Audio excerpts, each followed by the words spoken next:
안녕하십니까. 안철수의 3대 예언, 오늘이 마지막 세 번째 시간입니다.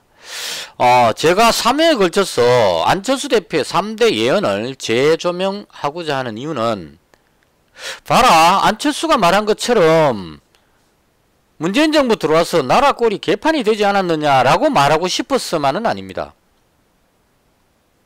과거의 잘못을 분석해보고 반성을 하고 앞으로는 그러지 말아야 되겠다, 이런 차원에서 미래를 바라보자는 관점으로 이 영상을 만들게 됐습니다. 누구를 탓하고 싶은 생각, 누구를 원망하고 싶은 생각 이전에 막막한 앞날에 어떠한 희망을 가져봐야 할 것인가, 미래에 대한 관점으로 제 영상을 봐주셨으면 합니다. 자, 마지막 3대연 세 번째 내용이 대충 이렇습니다. 옛날 사고방식 가지고 옛날 사람들이 국정을 운영하면 우리는 전 세계에서 가장 뒤처지는 나라가 될 겁니다. 전 세계에서 가장 뒤처지는 나라는 지금 현 시점에서 바로 나타나진 않습니다. 만약 안철수 대표가 했는 말처럼 미래에 대한 준비를, 4차 산업에 대한 준비를 소홀히 했다면 머지않은 미래에 우리는 세계에서 가장 뒤처지게 될 수도 있다, 이런 생각이 듭니다. 자, 그래서 과연 문재인 정부에서 미래에 대한 준비를 어느 정도 했는지에 대해서 제 나름대로의 해석을 해보겠습니다. 박근혜 정부 시절에 창조경제라는 용어가 있었습니다. 느낌이 딱 옵니다. 창조경제. 이게 미래에 대한 어떤, 지금으로 말하면 4차 산업 뭐 이런 걸 함축적으로 표현한 단어라고 생각합니다. 박근혜 정부 나름대로 노력을 했다고 봐요, 저는. 엄청난 욕을 먹으면서 담뱃값 인상을부터 해서 많은 돈의 자금을 모았습니다. 아마도 제 생각으로는 창조경제를 하기 위해서는 막대한 돈이 필요하기 때문에 그 돈을 모아서 모아진 돈으로 뭔가 미래에 대한 준비를 하겠다, 이런 의지였던 것으로 저는 해석을 합니다. 삼성이나 다른 대기업들로부터 많은 돈의 기부를 받았습니다. 그로 인해서 박근혜 전 대통령이 구속되는 그런 상황이 발생하긴 했습니다. 돈을 준 이재용 삼성전자 부회장도 마찬가지로 구속이 되는 그런 상황이 됐습니다. 하지만 그 이면으로 봤을 때 창조경제를 하기 위한 박근혜 정부 나름대로의 어떤 준비가 아니었을까, 저는 그렇게 해석해 주고 싶습니다. 문재인 정부로 바뀌고 나서 한국판 뉴딜을 주장했습니다. 창조경제와 한국판 뉴딜은 제가 봤을 때 용어만 달라졌지 비슷할 것 같습니다. 잘 연결이 안 됩니다. 박근혜 대통령께서 창조경제라고 이야기했을 때 왠지 몸에 맞지 않는 옷을 입고 있는 듯한 그런 어색함, 부조화를 느꼈었고요. 문재인 대통령께서 한국판 뉴딜, 그 중에서도 디지털 뉴딜을 이야기하면서 정보의 댐을 말씀하실 때 똑같은 느낌을 받았습니다. 왠지 몸에 맞지 않는 옷을 입고 있는 듯한.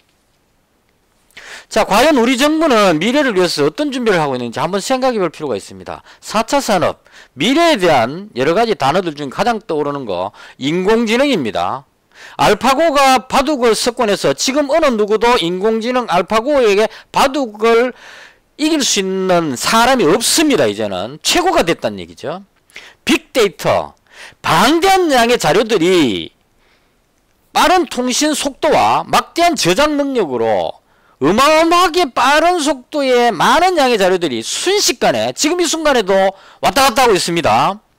이런 데이터들을 실시간으로 연결해서 블록체인 기법으로 해서 암호화폐가 발달하고 있습니다. 이 암호화폐는 단순하게 투기의 목적인 비트코인으로만 볼 게 아니고 서로 간의 상방에 어떤 정보가 바로 실시간으로 연결된다는 얘기예요. 내가 여기서 뭔가 하나 결제하면 이게 전 세계 SNS 그 네트워크 상에서 모든 컴퓨터, 모든 네트워크 망에서 동시에 그 결과가 나타날 수 있기 때문에 이건 앞으로 획기적인 어떤 미래 사회를 만들어낼 수 있는 획기적인 어떤 그런 내용들입니다. 우주 개발, 테슬라의 머스크 회장이 막대한 돈을 들여서 우주 개발을 준비하고 있습니다. 우리가 과거에 봤던 그 우주 개발은 나사에서 로켓을 발사하면 쭉 날아가면서 로켓 분리해갖고 그 떨어진 연료통들이 바다에 다 빠지죠. 빠지고 나서 갔다 가면 끝입니다. 근데 앨런 머스크가 추구하고 있는 우주 개발은 다릅니다. 로켓을 발사하면 쭉 날아가서 우주로 갔다가 관광객을 태우고 우주에 올라갔다가 그 분리된 연료통들이 그냥 바다에 푹 빠져서 버리는 게 아니고 몰래 발사됐던 자리로 되돌아옵니다. 날아갔던 로켓이 다시 제자리로 돌아와서 마치 비행기가 이륙했다가 착륙하듯이 원래 자리로 되돌아옵니다. 기름치고 닦고 하면 다시 또 발사를 하는 이런 시대가 됐다는 얘기예요. 일론 머스크 회장은 여기 한술 더 떠서 화성 이주 계획까지 이야기하고 있습니다. 지금처럼 우주 로켓을 계속 발사하다가 그 막대한 그 개발된 우주선들을 모아서 화성에 인류가 정착할 수 있는 정착촌을 만들겠다는 화성 이주 계획을 준비하고 있는 이 시대입니다. 우리나라는 어떻습니까? 인공지능에 대해서 빅데이터에 대해서 블록체인에 대해서 우주 개발에 대해서 화성 이주 계획에 대해서 과연 현 정부가 준비하고 있는지 저는 이런 부분들에 대한 준비가 이미 이루어졌어야 하고 지금 진행되고 있어야 한다고 봅니다. 하지만 제 눈에 비치는 것은 이런 부분들은 잘 보이질 않습니다. 신안 앞바다의 풍력 발전, 어디에 몇백억, 몇 조 투자, 어디에 몇 조 투자, 투자한다는 이야기는 많은데 구체적인 데이터는 없어요. 이렇게 해서 이렇게 가겠다는 미래 청사진이 보이지 않는다 이런 얘기죠. 그래서 이제는 좀 마음을 열고 우수한 능력 있는 사람들을 등용해서 미래를 준비할 수 있는 그런 지도자가 필요한 시대가 되지 않았을까 이렇게 생각합니다. 자, 여기까지 해서 안철수 대표의 3대 예언 세 번째, 미래사회를 준비하지 못하는 안타까움에 대한 세 번째 예언까지 마치고요. 끝으로 제가 생각했던, 제가 기대했던 대통령에 대한 생각을 마무리로 말씀드리겠습니다. 안철수 후보와 문재인 후보가 겨루던 대선 후보 토론 당시에 제가 기억하는 가장 인상 깊었던 기억은 후보 단일화를 위해서 안철수 대표가 유세장에서 목도리를 벗어서 문재인 대통령 목에 걸어주던 장면이 기억이 납니다. 저는 당시에 안철수 후보를 지지했습니다. 그렇다고 해서 문재인 후보를 싫어하진 않았습니다. 안철수 후보가 문재인 후보 목에 목도리를 걸어줄 때 제 마음도 어느 정도 문재인 후보를 지지하는 쪽으로 기울어졌습니다. 내가 지지했던 사람이 목도리를 걸어줬기 때문에 어느 정도 희망을 가졌습니다. 그리고 대선이 끝나고 나서 안철수 후보가 비행기를 타고 출국을 했습니다. 저는 마음 한가닥에 목도리를 걸어줬다면 적어도 문재인 정부에서 안철수 후보가 보건복지부 장관, 솔직히 말해서 보건복지부 장관은 좀 그렇고 총리 정도로 기용할 수 있지 않을까, 기용될 수 있지 않을까. 내가 문재인 대통령이라면 나한테 목도리를 양보한, 후보를 양보한 안철수 후보에게 총리 자리 하나 정도는 맡겨보고 싶은 생각이 들었을 것 같습니다. 그런데 그러지 않았습니다. 출국하는 안철수 후보 뒤통수에 대고 문재인 후보 지지자들이 어떤 비난을 했습니까? 도망가는 후보로 낙인을 찍어서 보내버렸습니다. 뭔가 잘못됐구나 하는 생각이 들었습니다. 4년이 지나가는 지금 문재인 정부에서 제가 느끼는 실망감은 최초에 제가 느꼈던 그 기대감에 대해서 배신감으로 바뀌어버렸습니다. 제가 만약 문재인 대통령이었다면 그럴 가능성은 없지만, 단 1%도 없지만 저는 그런 대통령을 기대했다 이런 얘기예요. 대통령이 되고 나면 가장 먼저 상대 진영에 손을 내미는 대통령이 되었을 거라고 생각합니다. 그런 대통령이 되어주셨으면 하고 기대했습니다.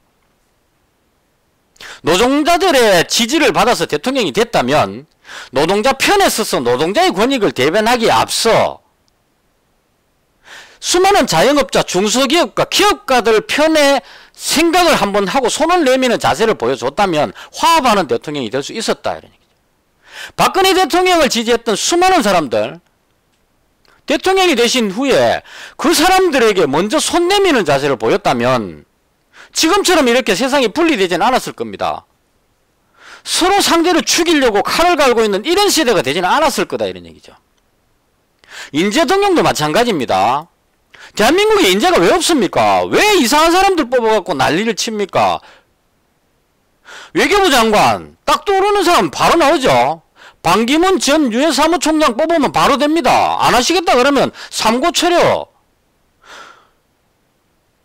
유비가 제갈공명을 모셔오기 위해서 3번씩 찾아가듯이 반기문 전 사무총장한테 가서 외교부 장관 좀 맡아달라. 외교의 달인입니다.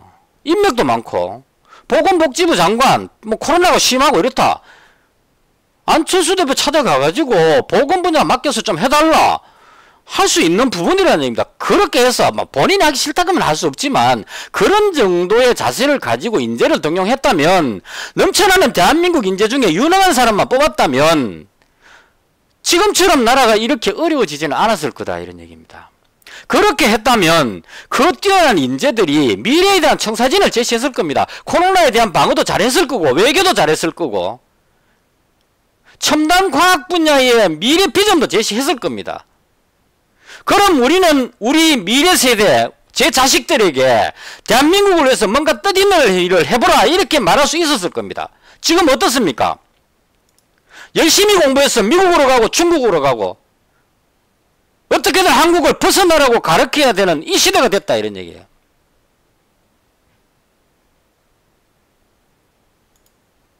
이제까지 잘못된 부분은 어쩔 수 없는 과거입니다. 여기서 과거로 되돌아가서 누구 죽일 놈 살릴 놈 할 그런 상황은 이미 지났습니다. 이제부터 깨어나야 됩니다. 국민이 깨어나면, 국민의 의식이 깨어나서 똑바른 지도자를 뽑으면 앞으로의 세상은 바꿀 수 있습니다. 누구를 위해서? 나를 위해서, 내 아들들을 위해서 세상을 바꿀 수 있습니다. 잠자고 있던 국민들이 깨어나야 됩니다. 우리 모두 깨어나서 세상을 바꿉시다. 밝은, 대한민국의 밝은 미래를 한번 만들어 봅시다. 마치겠습니다.